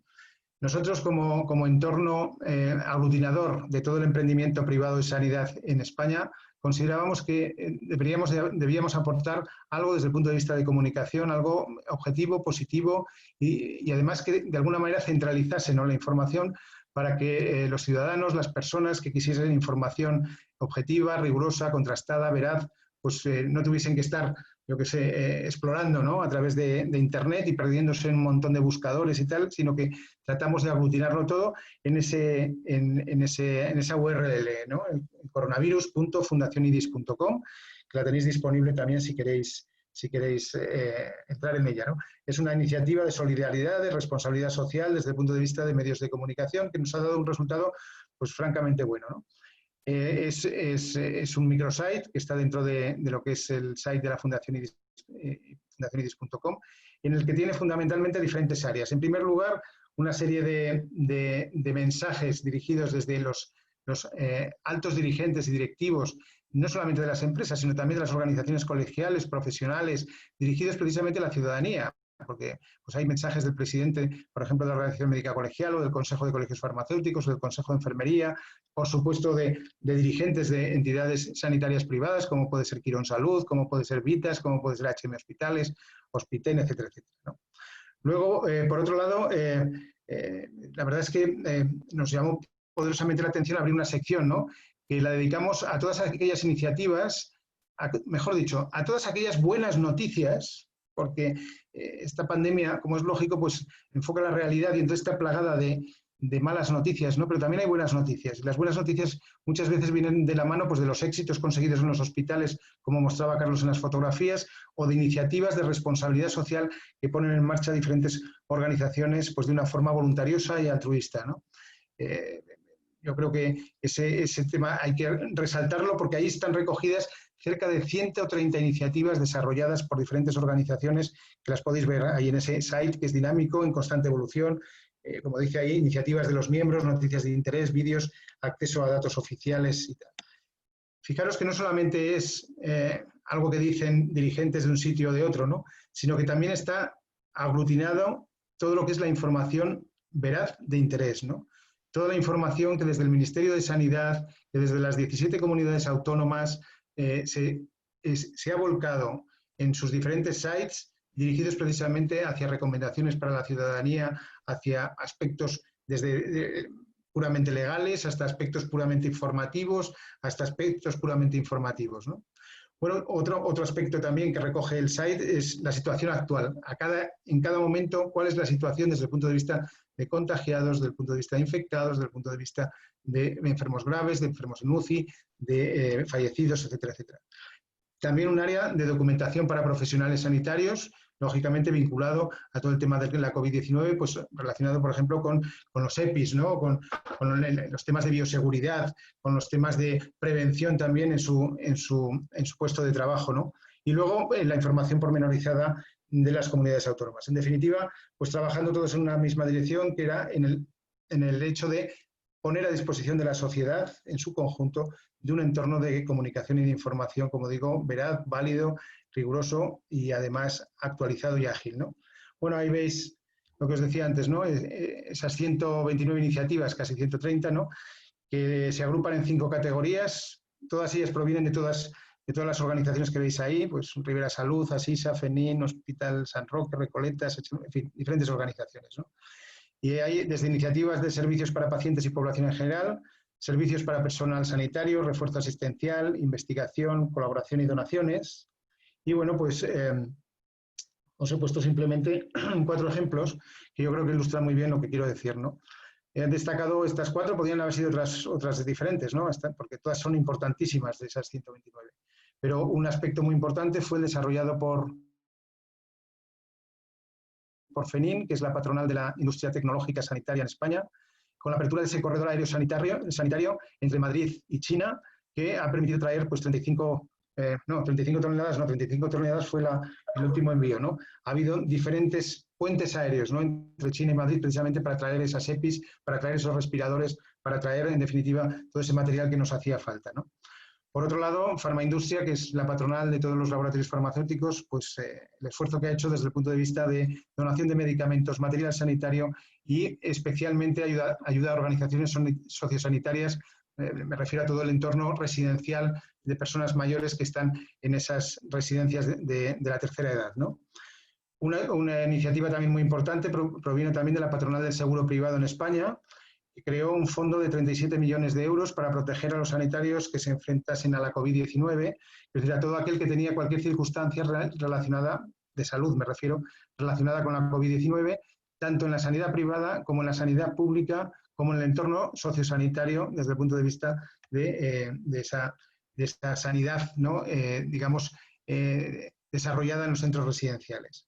O, por ejemplo, el desarrollado en este caso por el Grupo HM Hospitales con la puesta a disposición en abierto, de una forma gratuita, de todos los datos que dispone la base de datos del Grupo HM Hospitales relacionados con la COVID-19 para poder desarrollar actividades de investigación de I+D para el desarrollo de esa nueva vacuna que todos ansiamos o de esos fármacos existentes o novedosos que esperamos también que lleguen lo antes posible, ¿no? Por lo tanto, una iniciativa que nos ha parecido muy interesante, que la quería compartir con vosotros, por si os puede, simplemente por si os puede servir en algún momento, por si la consideráis de utilidad, ¿no? Y en definitiva, ya con esto cierro, las conclusiones de esta exposición, ¿no? Es que, en primer lugar, los medios de comunicación estáis realizando una tarea que es clave y encomiable en la evolución de esta pandemia, tanto desde el punto de vista informativo y de seguimiento de la actualidad, como muy importante de concienciación y sensibilización social.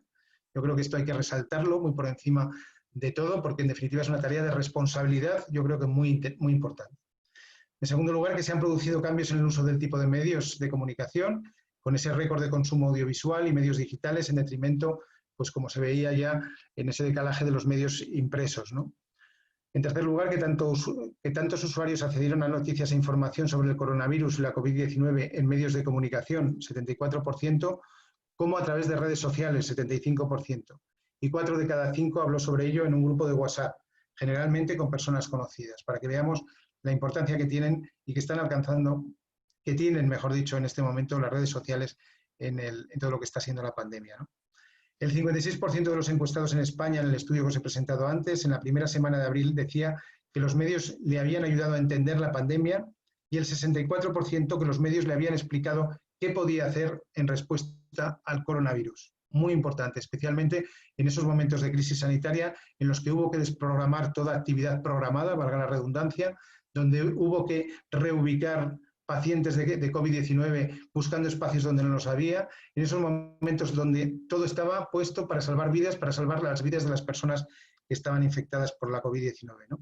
Y esa generación también de unidades de cuidados intensivos que hubo que poner en marcha y ampliar, pues, prácticamente a lo largo de toda la época de alerta sanitaria.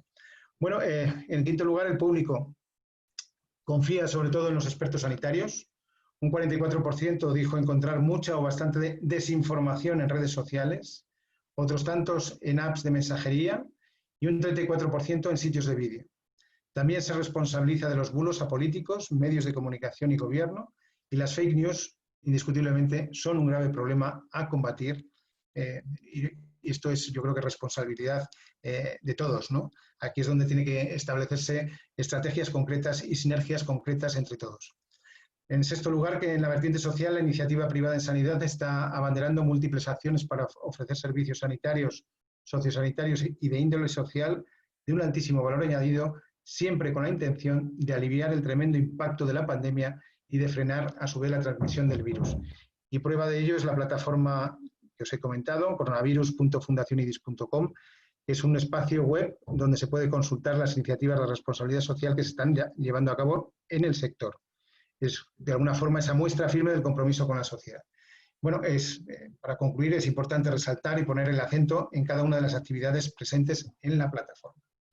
Bueno, pues con la mejor de mis intenciones, con todo el cariño y el afecto del mundo, volviendo a agradecer otra vez vuestra participación, vuestra presencia y el que me hayáis escuchado y dedicado este ratito, pues la verdad es que para mí ha sido un privilegio y un honor, y me tenéis a vuestra disposición para todo lo que necesitéis ahora o en otro momento. No he puesto mi correo, pero mi correo es muy sencillo también. Es mi inicial del nombre y mi apellido, fmugarza@fundacionidis.com. fmugarza@fundacionidis.com. Y por supuesto me tenéis en Twitter, en LinkedIn, en Facebook y poco más. Y ya acabado. Pues si dejas de compartir, nos vemos las caras todos. Espera, que, a ver, nueva función. ¿Y esto dónde lo tengo que hacer? Yo creo que es arriba tienes dejar de compartir. Ah, sí, dejar de compartir. Ahora, Ahí, ya está. ahí no. Hombre, Bueno, ya os veo, menos mal. Solamente veía la presentación. Bueno, muchas gracias Fernando, muchas gracias Carlos, realmente son dos exposiciones excelentes, y ahora le dejamos a Mariano Yeín que conduzca las preguntas que hayan y él los va a ir habilitando. Le pido que seamos ordenados, levantemos la mano y Mariano Yeín los va a ir. Bueno, después pueden ir leyendo los comentarios hacerla. también, si quieren. Yo de entrada Carlos. he ido leyendo y muy agradecido por los comentarios tan agradables que nos habéis hecho a los dos. Muchas gracias de corazón. Bien, sí, ahí lo van saludando. ¿Sí? Acá quizás hay una bastante larga, ¿no? Que de Juan Manuel Lazati, que dice, bueno, en Argentina son muy pobres las campañas gubernamentales que estimulen el cumplimiento de las normativas de cuidado, ¿no? Como dice ahí, y pregunta cuánto tiempo, ¿sí? Las campañas gubernamentales están en los medios de España y qué inversión realizaron en los medios de comunicación por parte del gobierno, si lo tienen presente. Después suma cuál es el lado negativo de una campaña, ¿sí? La angustia. Abro para Carlos o Fernando que quiera responder. Sí. Vale. Bueno, yo lo que puedo decir es que el lema, ¿no?, de la campaña es algo así como el hashtag este de entre todos lo paramos, ¿no? Me parece, o entre todos lo venceremos, o no me acuerdo bien, lo has puesto. Entre todos. Este virus lo paramos entre todos. Este virus lo paramos entre todos, efectivamente. Bueno, es una campaña que continúa, es una campaña que está en todos los medios de comunicación, ha estado, lógicamente, con más profusión en los momentos del estado de alarma, ¿no?, que, insisto, que se produjo con ese Real Decreto del 14 de marzo del 2020, ¿no?, y que finalizó pues, en la primera semana de junio prácticamente, ¿no? ¿Eso qué ha significado? Pues una inversión por parte del gobierno en publicidad institucional, ¿no?, en los diferentes medios de comunicación, y ahí entran los repartos, me imagino que son los repartos que tienen establecidos, ¿no? Yo los desconozco, no sé si tú, Carlos, lo sabes, ¿no? Y desde luego, desde el punto de vista económico pecuniario, pues está claro que ha sido una buena inyección, ¿no? Supongo que será una buena inyección económica para los medios de comunicación, ¿no? La cuantía no me la sé, sinceramente, no sé si, Carlos, tú lo sabes. No, la cuantía sin duda no la sé, pero obviamente ha sido un ingreso para los medios de comunicación. La campaña ha sido continuada desde el principio, ha tenido varias fases, dependía también de la situación de la pandemia. La primera parte fue muy informativa, la segunda fue más coercitiva. Aquí se ha dado una paradoja y es que la propia ciudadanía denunciaba a la gente que estaba haciendo las cosas mal. Y ahora estamos en una fase con los rebrotes de responsabilidad civil absoluta. O sea, ahora mismo cuando alguien va sin mascarilla por la calle, son los propios ciudadanos los que le dicen, oye, ponte la mascarilla. Aunque también es tan coercitivo que hay multas de hasta, yo creo que si vas sin mascarilla son 300 euros, que son casi $500 por ir sin mascarilla por la calle que te puede poner la policía de multa. Por lo tanto, la campaña sí que ha sido desde el principio, ya os digo, la primera parte fue muy informativa, porque cada día había una información nueva. Aquí, cuando hablabais que en Argentina no ha habido mucha publicidad gubernamental, ya te digo, creíble o no, el presidente del gobierno daba ruedas de prensa en televisión, Fernando, prácticamente todos los días. Prácticamente todos los días, el presidente del gobierno. O sea que, entonces, claro, eso ayuda a informar, obviamente, y a dar el valor que tiene. O sea, la gente, desde luego aquí todo el mundo sabía que esto era muy peligroso y todo el mundo sabía que había que mantener distancia social, que había que lavarse las manos y llevar mascarilla. Eso aquí lo ha sabido todo el mundo. Sí. Ahora como continuación a lo que decías, Carlos, ahora estamos en esa fase de esos brotes y rebrotes, ¿no? Que parece ser que, ¿no?, que los que fundamentalmente se están contagiando, ¿no?, y están facilitando esa transmisión a la población es la gente más joven, ¿no? Porque claro, se ha abierto la mano, ¿no?, de ese estado de confinamiento que teníamos antes. Hay que recordar que estamos en vacaciones, estamos en verano aquí en España, y por lo tanto, pues la gente joven, pues ya sabemos, ¿no? Entonces, pues se ven ahora las imágenes en televisión, pues de esas concentraciones de gente joven, pues en discotecas, en bares, en cafeterías, los botellones, que no sé si allí tenéis botellones, pero aquí es cuando se juntan una multitud de jóvenes y tal, pues para beber, ¿no? Y para pasar un rato y todas esas cosas, ¿no? Quiero decir, donde las medidas de prevención, pues no están tan implantadas o tan rigurosas, ¿no? Vamos, que no se llevan, en una palabra.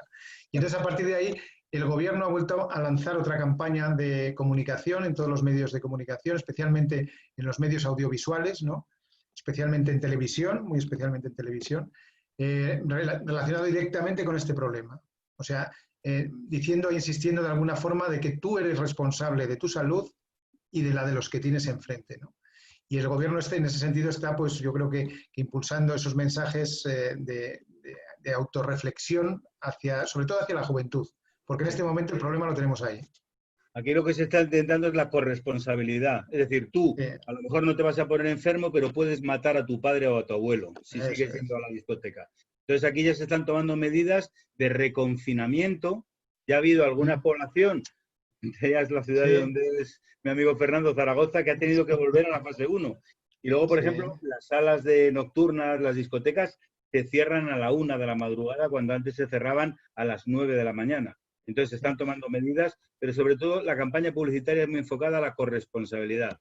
O sea, Sí. por favor, haz caso a lo que te estamos diciendo, porque a lo mejor tú no enfermas, pero puedes matar a tu padre. Y claro, eso esperemos que dé resultado. Bueno, luego también es verdad que junto con a esa voluntariedad, ¿no?, de la corresponsabilidad, luego también, como bien has dicho, Carlos, está la parte pecuniaria, ¿no?, el dinerito.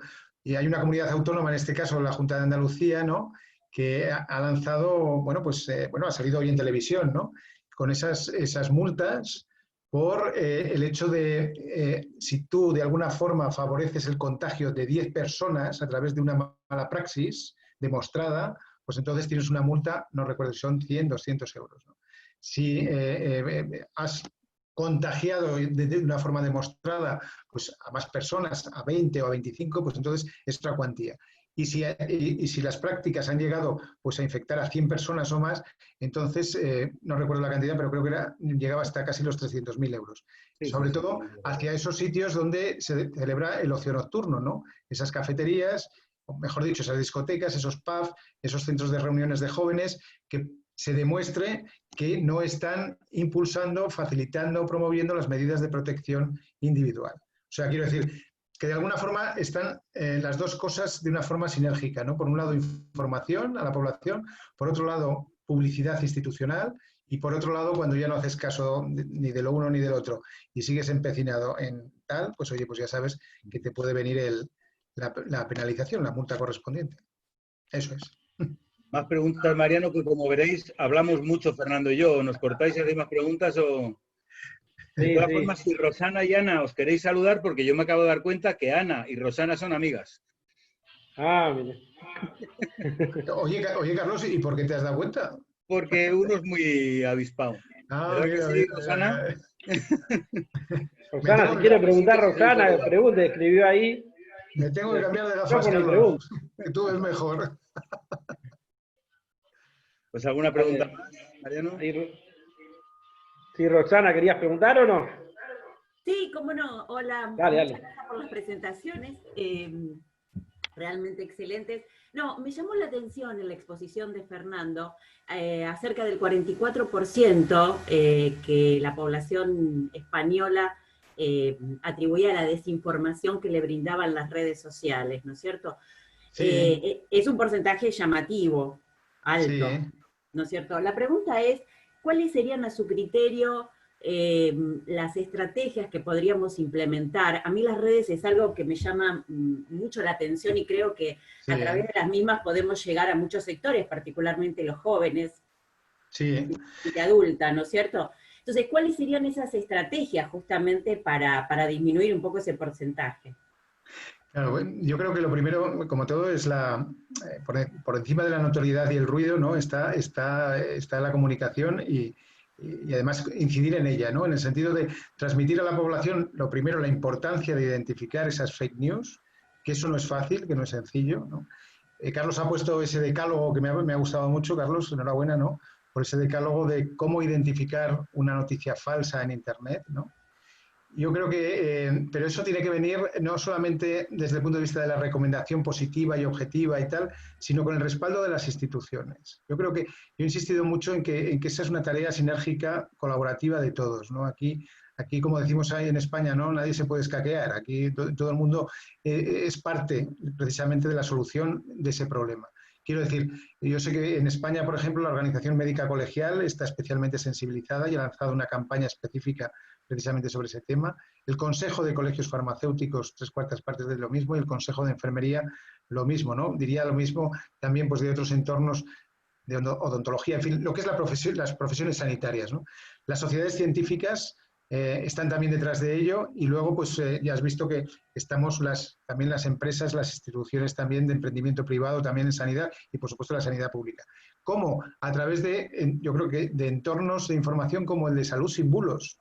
Yo os recomendaría que entraseis precisamente en ese entorno, que es un entorno sencillo, simple, donde se le explica a las personas, a la ciudadanía, cómo identificar una fake news, una noticia falsa, como ha dicho y como hemos visto en el decálogo de Carlos, ¿no? Y lo que necesitamos es precisamente que eso tenga una proyección lo mayor posible, ¿no?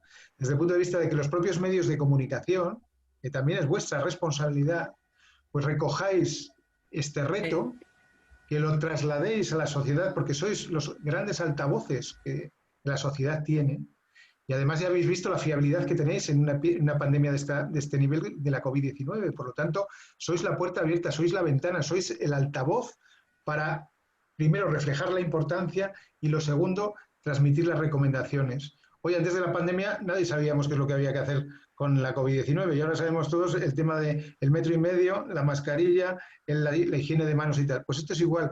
Si vosotros también os implicáis, si las instituciones se implican, si hay altavoces y hay además recomendaciones, como las que has puesto, Carlos, o las que aparecen en Salud sin Bulos, yo creo que poco a poco iremos ganando la batalla.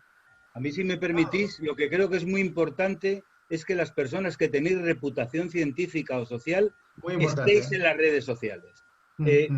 ¿Qué ha pasado? Que hemos dejado ese hueco a otros. Entonces, la gente que realmente tiene cosas importantes que decir, tiene que estar en las redes sociales. Yo hace un par de años escribía un artículo donde decía que los médicos vamos a tener que prescribir más URLs y redes sociales que fármacos. Porque sabemos que la gente va a entrar a preguntar. Entonces, si tú entras en un sitio donde no hay ningún científico, pues pueden leer cualquier barbaridad como lo del ajo o lo del tomate. Entonces, mucha culpa la tenemos nosotros que no hemos participado de las redes sociales diciendo yo, que soy médico, director de salud pública, no sé qué, digo esto. Y lo digo para la población general. Yo creo que esa es la mejor estrategia que podemos tener. La gente que tenéis reputación científica o social en vuestros entornos, acudir a las redes sociales y ser muy activos en redes sociales. Porque al final la gente no es idiota y se va a dar cuenta quién está diciendo algo con criterio y quién dice cosas sin criterio. Mira, Rosana, para que te hagas una idea, simplemente os voy a compartir la pantalla de Salud sin Bulos para que veáis quién hay detrás de ese portal, que es un poco el reflejo de lo que estábamos diciendo de las instituciones. A ver, ¿dónde lo tengo? Aquí está. A ver si lo podéis ver. ¿Lo veis? Ahora estamos viendo el final de tu presentación de antes. Ahí está. Sí, bueno, no, vale, ya está. Sí, perfecto. Bueno, esta es la página web de Salud sin Bulos, con la cual, oye, no tengo ninguna vinculación, no penséis que esto es publicidad, sino simplemente porque me parece una iniciativa muy interesante, muy buena, que yo creo que se puede incluso mejorar, seguro que la mejoraréis, igual ya tenéis iniciativas de este calibre, pero sí que os digo, esos avales científicos de aquellas instituciones que están precisamente detrás de contener esta epidemia de fake news que tenemos desgraciadamente en determinados canales de comunicación como son las redes sociales. Como son las redes. Sí. Exacto. Muchas gracias. Nada. A mandar. Bien. Carlos, que bien te veo. Lo que nos quedó la pregunta cortita. Sí. Bulos. ¿Qué llaman bulos a España? Por las dudas. Yo creo que lo sé, pero... Sí. Bulo es, como decían los clásicos, una noticia con características de verídica, pero que es falsa. Exacto. O sea, además lo hacen muy bien porque realmente llevan el logo del Ministerio de Sanidad, llevan el logo de Apple, de Microsoft, y dicen, Microsoft ha decidido hacer no sé qué. Y entonces está muy bien organizado, muy bien montado, pero es falso. Eso es los que hayáis estudiado filosofía, es como un sofisma de los clásicos, ¿no? Argumentación falsa con pretensión de verdad. Pues esto es al revés. Esto es argumentación verdadera, pero con pretensión de ser falsa. O sea que, entonces, por ahí... Pero es que están muy bien hechos. O sea, detectar un bulo es muy difícil muchas veces porque están muy bien elaborados. Muy bien elaborados. La gente mala gasta mucho tiempo en hacer maldad. Claro, y es que además están tan bien elaborados que yo en una ocasión he sido canal además de un bulo, sin darme cuenta a través de WhatsApp. Y luego cuando me lo dijeron, o sea, me llevé un berrinche tremendo, fíjate, porque estoy precisamente en este tema, ¿no? Y a mí me la colaron, o sea, una vez nada más, ¿eh? Ya sabes que una no es ninguna, pero vamos, me la colaron. Claro, lo borré inmediatamente, pero claro, alguien lo habría leído ya. Sí, es un bulo. Sí, WhatsApp ha sido acá principalmente al inicio de la pandemia uno de los sitios donde más bulos. Nosotros no tenemos una traducción como ustedes. Ustedes le dieron la traducción acá sigue diciéndose fake news, pero acá, sobre todo al principio de la pandemia, ha sido WhatsApp una de las redes que más bulos, por lo menos yo he recibido. El famoso, escuchen esto, soy doctor, pero no se presentaba con nombre y apellido, sin número de matrícula, ¿no? Bueno, uno lo único que podía hacer es frenar eso y decir, no, no mandes esto porque esto no es verdad. O sea, alguien que empieza diciendo, soy médico, pero no se da a conocer, no da su número de matrícula, ya ofrece duda desde el comienzo. Aquí, Rosana, ha pasado exactamente lo mismo y sigue pasando. Lo único que sí que se ve que como se han descubierto muchos, la gente ya hace menos caso. Pero al principio era horroroso, horroroso. Claro. Que a mí me escribían compañeros médicos y me decía alguno que es que tengo un amigo que dice que es compañero suyo en urgencias. Digo, pues será mentira también que tienes un compañero médico, o sea, porque ha sido brutal, ha sido brutal. Sí. Sobre todo al inicio, las cosas que se han escuchado desde que se están preparando pisos, salgo de una reunión, pero nadie se daba a conocer. Claro. Nadie se daba a conocer de dónde venían, ¿no? Ahora ha disminuido, por suerte, yo creo que todos aprendimos un poco. Pero igual hay que seguir luchando con muchas desinformaciones. Ahora el problema que estamos teniendo, yo no sé si por el estrés postraumático, porque hay mucha gente que se ha vuelto loca y que dice barbaridades, como lo de Miguel Bosé, o el otro día, el presidente de una universidad española dijo textualmente, y eso lo ha escuchado en Fernando, que él era contrario a la vacuna, porque sabe que en la vacuna nos van a meter un chip. Y un chip para tenernos controlados. Y eso lo dijo en unas declaraciones públicas delante del claustro de la universidad el presidente, el director de la universidad, y lo puedo decir, de la Universidad de Murcia. O sea, y lo dijo así, que él no creía en la vacuna porque sabía que nos iban a meter un chip, que Bill Gates era el demonio y que nos iban a meter un chip para que tenernos controlados. O sea que, claro, eso ya no es ni siquiera un bulo, eso ya es... Pero tristemente hay gente que dice, anda, si este es el director de una universidad, pues tendrá razón. Bueno, si ahora ya no hace falta que nos metan chip, porque el otro día leí, que uno había pedido su historial de los últimos 3 meses a Google, teniendo el teléfono apagado, habiéndose marchado a Estados Unidos y todas esas cosas y tal, con el teléfono apagado, y venía minuto, hora de por dónde había pasado, dónde había estado. Pues, Fernando, lamento decirte que posiblemente eso sea un bulo también. Ah, es un bulo. Ah, vaya, pues me la han colado.